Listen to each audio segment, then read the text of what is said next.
Okay, now I'm going to talk about instantaneous acceleration. Instant, it's got the word instant inside it, so that this is the acceleration at one instant. Okay? We can figure out what the instantaneous acceleration is at different times for this train here, same situation as we had before, by making a velocity time graph. So to make a velocity time graph, first I'll make a position time graph.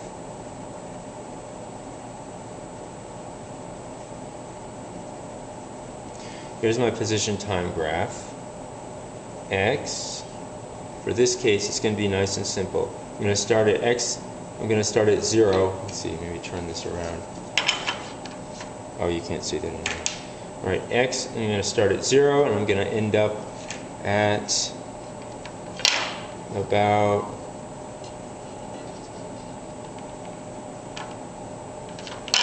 I get to the bottom of the ramp at about 25 seconds.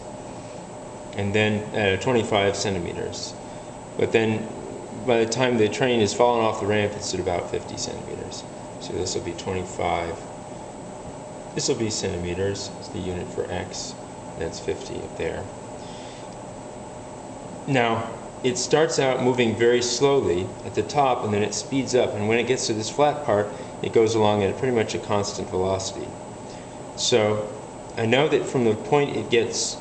So I'll first draw my velocity graph, my position graph, with a low velocity. A low velocity means a low slope, small slope, but then that slope increases because the velocity increases. And when it gets, after it gets to 25 centimeters per second, it keeps on moving at a pretty fast rate. The slope here, this here is, what did I say, 0.7 seconds, and then it traveled to the end of that next little section in about 0.2 seconds, I think.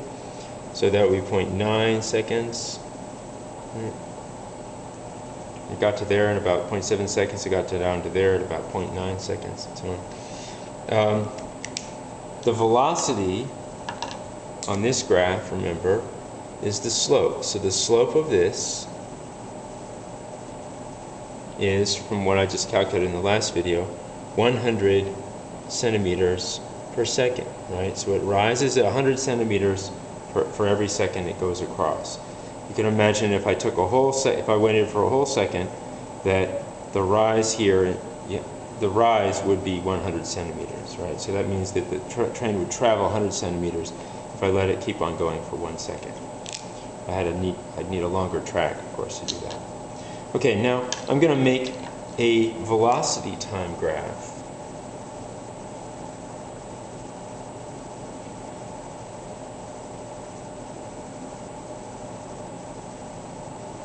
I'm going to put it just below this.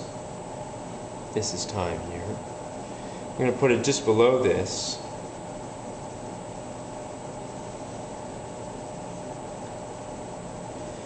And I can look at this graph and see what happens to the velocity. So the velocity starts out very low. It starts out, in fact, completely stopped, right? I started at the beginning with it completely stopped. I was holding it with my fingers. Then it starts to increase. So the velocity is increasing as the train goes down. And when it gets to about here, it's going to stop increasing. So the velocity increases, but then here the slope is pretty much the same all the way along here. The slope is increasing there, right? You can imagine the instantaneous velocity having a slope that starts here and gets higher and higher and higher and higher, right? So you can imagine the tangent line here gets higher and higher slope, and then when you get up here, it's pretty much always the same. So the velocity starts very low and increases as this slope gets steeper, and then finally it levels off.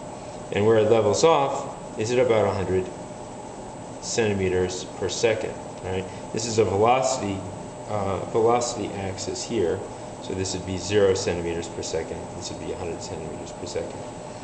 And meanwhile, the time is going on, so I'll say the time when it reaches about, I'm trying to make this time axis the same as it is up there, so this is about 0.7 seconds. This is 0 seconds, and so on. Okay, now there is a change in the velocity here from the start to the finish here. And what I did before was I calculated the change in velocity over the change in the rise over the run in this graph. I calculated the change in velocity, that was this, delta V, over the change in time, delta T. Right, that was how I got the velocity before, the acceleration before. Now I can find the instantaneous acceleration if I consider where on the graph I am, and I make a line that's parallel to the graph. So suppose I want to know what the instantaneous acceleration is right at this exact point in time. Well, I'd have to draw a line that's tangent to that line there, just like this. The slope of this line would tell me the instantaneous acceleration. I'm going to abbreviate it.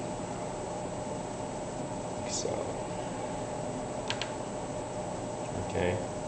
Now the instantaneous acceleration out here, A, is equal to 0 because the slope of this thing is 0.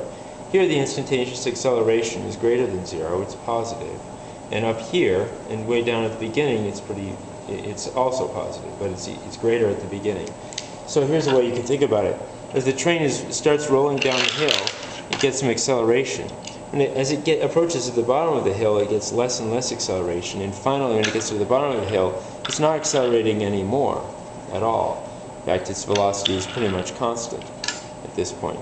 If I let it go long enough, its acceleration, we'll find that its acceleration will actually become negative because it will slow down and finally stop. And you can probably even see that if I just do this. If you look very carefully, you may see that the train is actually slowing down by the end. So it may be that, to be more precise, I'd want to make this velocity start to tail off. And then you'd have a negative acceleration because the slope on this velocity time graph would be negative. So the instantaneous acceleration is the acceleration at any instant, and you can always find that if you can make a velocity time graph.